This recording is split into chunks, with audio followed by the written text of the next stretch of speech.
اسی نے اس کا استقبال کیا اور اس کے لیے برکت چاہی. اسی کو ابراہیم نے سب چیزوں کی دائیکی دی. یہ اول تو اپنے نام کے معنی کے موافق راست بازی کا بادشاہ ہے. یعنی یسوع مسیح جو ہے وہ بادشاہ راست بازی کا. اور آگے لکھا ہے اور پھر سالم یعنی صلح کا بادشاہ.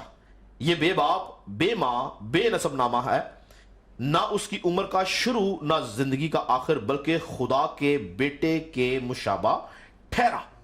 تو بائبل مقدس واضح بتاتی ہے کہ یسوع مسیح جو ہے وہ راست بازی کا بادشاہ ہے. یہ خدا کی صفت اور پھر یسوع مسیح کی صفت ہے. جو دوسرا ہتھیار ہم نے دیکھا راست بازی. میں چاہتا ہوں ہم اس کا ایک حوالہ اور پڑھیں. اگر آپ میرے ساتھ نکالیں پہلا کرنتھیوں دوسرا کرنتھیوں اس کا 5واں باب اور اس کی 21 آیت میں لکھا ہے, جو گناہ سے واقف نہ تھا اسی کو اس نے ہمارے واسطے گناہ ٹھہرایا تاکہ ہم اس میں ہو کر خدا کی راست بازی ہو جائے. کس میں ہو کر؟ یسوع مسیح میں ہو کے خدا کی راست بازی ہو جائے. ایک اور حوالہ میرے ساتھ جلدی سے دیکھ لیں. پہلا پترس اور اس کا 3 باب اور اس کی 18 آیت سنیے گا غور سے. پہلا پترس اس کا 3 باب اس کی 18 آیت میں لکھا ہے, اس لیے کہ مسیح نے بھی یعنی راست باز نے. تو یسوع مسیح کے ساتھ جو خاص ایک لقب لگایا گیا, راست باز نے ناراستوں کے لیے گناہوں کے باعث ایک بار دکھ اٹھایا تاکہ ہم کو خدا کے پاس پہنچائے. وہ جسم کے اعتبار سے تو مارا گیا لیکن روح کے اعتبار سے زندہ کیا گیا. تو یہاں پہ جب یسوع مسیح کی بات کرتا ہے تو وہ کہتا ہے کہ مسیح نے بھی یعنی راست باز نے. تو یسوع مسیح جو ہے کلام مقدس کے مطابق وہ اس دنیا کے اندر راست بازی کا مالک ہے, راست بازی کا بادشاہ ہے, اور وہ اس کا منبع ہے, وہ کریٹر ہے. اور بہت سارے حوالہ جات ہیں لیکن ہمارے پاس وقت نہیں کہ ہم حوالہ جات پڑھیں. لیکن یہ دوسرا ہتھیار بھی یسوع مسیح کو ظاہر کرتا ہے. تیسرا ہتھیار کیا ہے؟ صلح کی خوشخبری کے جوتے. تو ابھی ہم نے جو عبرانیوں کا خط اس کا 7واں باب پڑھا تھا, اس کے اندر ہم نے دوسری آیت میں کیا پڑھا تھا؟ اسی کو ابراہیم نے سب چیزوں کی دائیکی دی. یہ اول تو اپنے نام کے معنی کے موافق راست بازی کا بادشاہ ہے, اور پھر سالم یعنی صلح کا بادشاہ. تو صلح کا بادشاہ کون ہے؟ صلح کا مالک کون ہے؟ صلح کا موجد کون ہے؟ صلح کا بنانے والا کون ہے؟ خداوند یسوع مسیح. یسایہ اس کے حق میں کیا کہتا ہے کہ اس کا نام عجیب مشیر, خدا قادر, ابدی کا باپ اور سلامتی کا شہزادہ ہوگا. یعنی خداوند یسوع مسیح جو ہے وہ سلامتی کا شہزادہ ہے. ہی از اے پرنس آف پیس, وہ صلح کا بادشاہ ہے. تو یہ جو تیسرا ہتھیار ہے یہ بھی خداوند یسوع مسیح کو ظاہر کرتا ہے کہ وہ صلح کا مالک ہے, صلح کا بادشاہ ہے. چوتھا ہتھیار کیا ہے؟ ایمان کی سپر. تو یاد رکھیں کہ کلام مقدس کے اندر ایمان کے بارے میں بہت ساری باتیں ملتی ہیں. ابراہیم کے بارے میں کہ ابراہیم خدا پہ ایمان لایا اور یہ اس کے حق میں راست بازی گنا گیا. ایمان سے بہت ساری باتیں ہم دیکھتے ہیں. عبرانیوں کا خط اگر آپ اس کا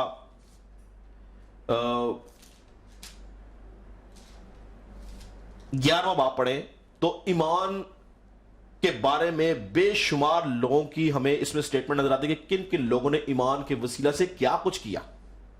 ٹھیک ہے, جس طرح ہنوک کا ذکر کیا گیا ہے. ٹھیک ہے, پھر اس کے اندر ہمیں نوح کا ذکر ملتا ہے, ابراہیم کا ذکر ملتا ہے, بہت سارے لوگوں کا سارا کا ذکر ملتا ہے, بہت سارے پرانے عہد نامہ کے مقدسین کا ذکر ملتا ہے جو ایمان کے ساتھ زندگی گزارتے رہے. لیکن نیا عہد نامہ ایمان کے بارے میں جب بات کرتا ہے تو ایمان کا موجد, ایمان کا پائنیئر, ایمان کا کریٹر کس کو ظاہر کرتا ہے؟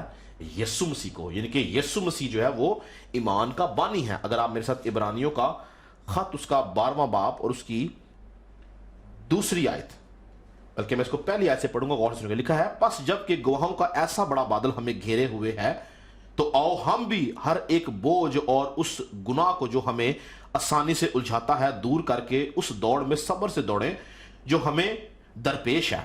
اور ایمان کے بانی، ایمان کے بانی مین پائنیئر، بنانے والے، موجد کی بات کی ہے، ایمان کے بانی اور کامل کرنے والے یسوع کو تکتے رہیں، جس نے اس خوشی کے لیے جو اس کی نظروں کے سامنے تھی شرمندگی کی پرواہ نہ کر کے صلیب کا دکھ سہا اور خدا کے تخت کے دائنی طرف جا بیٹھا۔ تو ایمان کے بانی یعنی ایمان کا بنانے والا، جس نے ایمان کو پیدا کیا ہے، ایمان کو جنم دیا ہے، ایمان کا کریٹر ہے، وہ کون ہے؟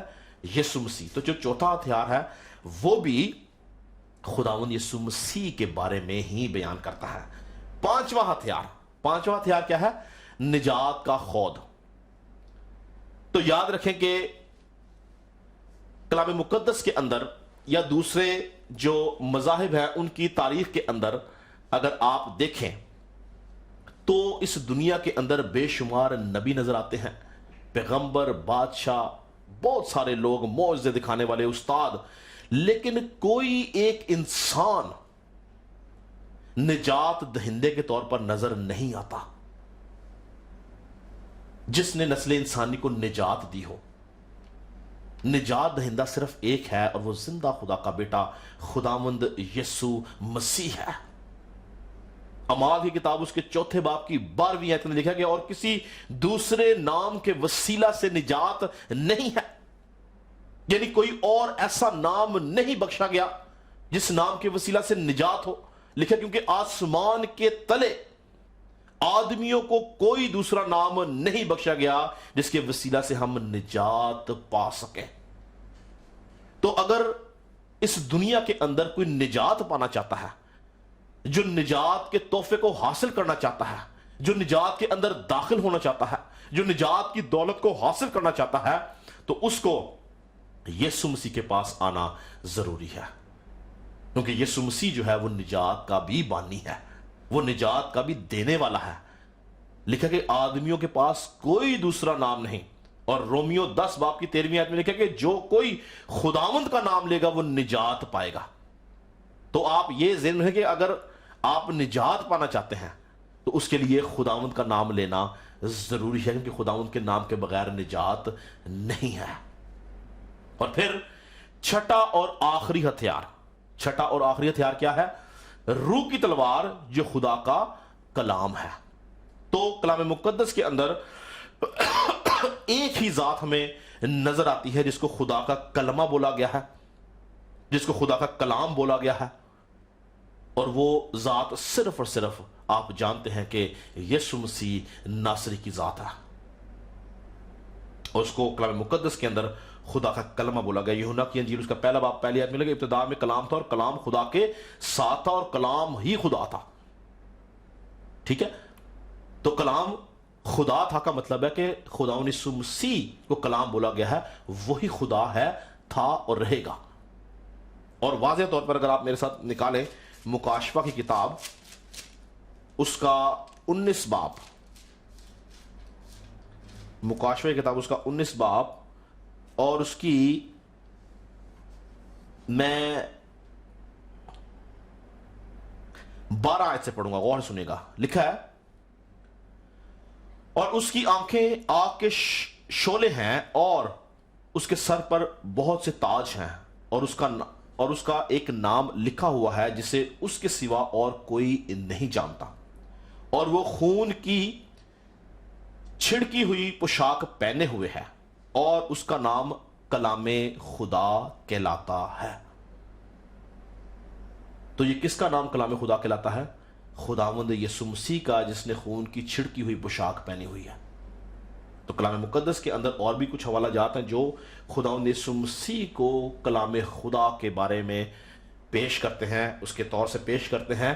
تو یہ جو چھٹا ہتھیار ہے، یہ چھٹا ہتھیار بھی خداوند یسوع مسیح کو ظاہر کرتا ہے۔ مختصر طور پر بتانا یہ چاہتا ہوں کہ اس سے پہلے کہ ہم ہر ایک ہتھیار کے بارے میں علیحدہ سیکھیں کہ کس ہتھیار کا کیا مطلب ہے، آپ اس کو کس طرح سے ابلیس کے خلاف استعمال کر سکتے ہیں، بتانا یہ چاہتا ہوں کہ یہ تمام کے تمام ہتھیار ہر ہر طرح سے خداوند یسوع مسیح کو ظاہر کرتے ہیں۔ ان کو باندھ لینا، ان کو پہن لینے کا مطلب ہے کہ ہم خداوند یسوع مسیح کو اپنے اوپر پہن لیں، ہم خداوند یسوع مسیح میں چھپ جائیں، تو پھر ہی ہماری زندگی میں وہ ہتھیار ہے۔ اگر یسوع مسیح کو ہم پہنتے نہیں تو یہ ہتھیار ہمارے پاس نہیں ہے، ہم ان ہتھیاروں کا استعمال نہیں کر سکتے ہیں، کیونکہ یہ 6 کے 6 ہتھیار خداوند یسوع مسیح کو ظاہر کرتے ہیں۔ ہاللیلویہ۔ اسی لیے پالوس رسول یہ کہتا ہے کہ تم خدا کے سب ہتھیار باندھ لو تاکہ برے دنوں میں مقابلہ کر سکو اور سب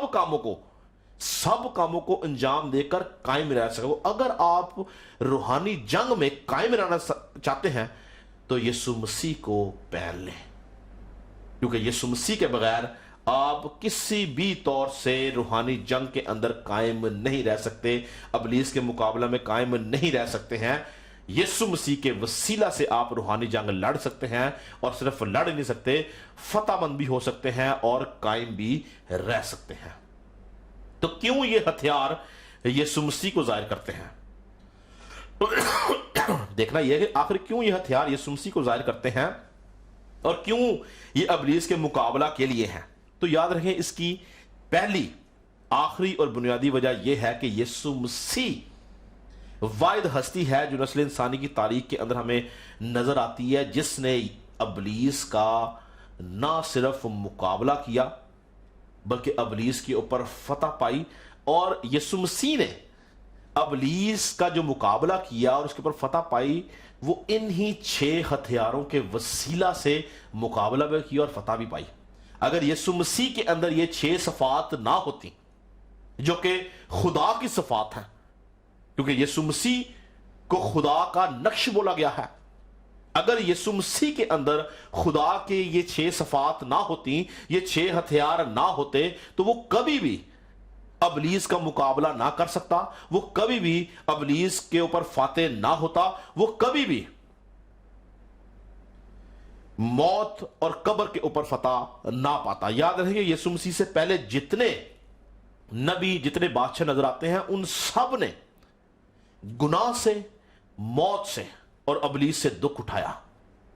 وہ سب، ابلیس نے ان سے گناہ بھی کرایا، ابلیس نے ان کو موت بھی دلائی اور موت ان کے اوپر حکومت کرتی رہی، لیکن یسوع مسیح ان ہتھیاروں کے وسیلہ سے، ان ہتھیاروں کی وجہ سے، ان صفات کی وجہ سے نہ وہ گناہ میں مبتلا ہوا، نہ اس کے اوپر موت آئی۔ جب میں موت کی بات کر رہا ہوں تو پرماننٹ موت، یسوع مسیح کا مرنا یا موت لینا میں آپ کو پہلے کئی دفعہ بیان کر چکا ہوں کہ رضا کرانہ طور پہ تھا، اس نے اپنی جان دی، اس کی جان لی نہیں گئی، اس نے اپنی جان اس لیے دی تاکہ میں اور آپ اس کے وسیلہ سے دوبارہ جی اٹھے۔ اور پھر جب وہ مرا، یعنی موت اس میں آئی، تو موت نے اس کے اوپر قبضہ نہیں کیا، بلکہ یسوع مسیح قدرت کے ساتھ وہ جی اٹھا اور اس نے موت پہ اور ابلیس کے اوپر فتح پائی۔ کس طرح؟ ان ہتھیاروں کے وسیلہ سے۔ یسوع مسیح اگر فاتح ہوا تو ان ہتھیاروں کے وسیلہ سے۔ آج اگر مسیحی فتح مند زندگی گزارتے ہیں تو وہ ان ہتھیاروں کے وسیلہ سے گزارتے ہیں۔ اگر کسی شخص کی زندگی میں یہ 6 ہتھیار نہیں ہے تو یاد رکھیں، سچی بات ہے پر کڑوی ہے، کہ وہ فتح مند زندگی نہیں گزار سکتا۔ اگر آپ چاہتے ہیں کہ آپ کی زندگی فتح مند ہو تو ان ہتھیاروں کو اپنی زندگی میں لے کے آئیں، یسوع مسیح کو پہن لیں، کیونکہ یسوع مسیح کو پہنیں گے تو یہ ہتھیار آپ کی زندگی کے اندر کام کریں گے اور اس کے وسیلہ سے آپ ابلیس کے اوپر فاتح ہوں گے۔ تو یاد رکھیں کہ ہم مزید آگے ان ہتھیاروں کے بارے میں علیحدہ سیکھیں گے، پر میں بتانا ہی چاہتا ہوں کہ ان ہتھیاروں کی افادیت کیا ہے، یہ کتنے اہم ہیں، کیونکہ یہ یسوع مسیح کو ظاہر کرتے ہیں اور ہمیں یسوع مسیح کو اپنی زندگی میں لینا ضروری ہے۔ پھر ہم علیحدہ ان ہتھیاروں کو دیکھتے ہیں کہ پہلا ہتھیار کیا ہے؟ سچائی۔ پہلا ہتھیار کیا ہے؟ سچائی، جو کہ ہم نے ابھی دیکھا، کلام مقدس میں سے سیکھا کہ وہ یسوع مسیح کو ظاہر کرتا ہے۔ اور اگر ہم سچائی کے مترادف دیکھیں، یعنی اس کی اپوزٹ دیکھیں، تو کیا ہے؟ سچائی کا اپوزٹ کیا ہے؟ جھوٹ، فریب۔ تو یاد رکھیں کلام مقدس کے اندر جس طرح سے سچائی کا منبع، سچائی کا موجد، سچائی کا مالک یسوع مسیح ہے،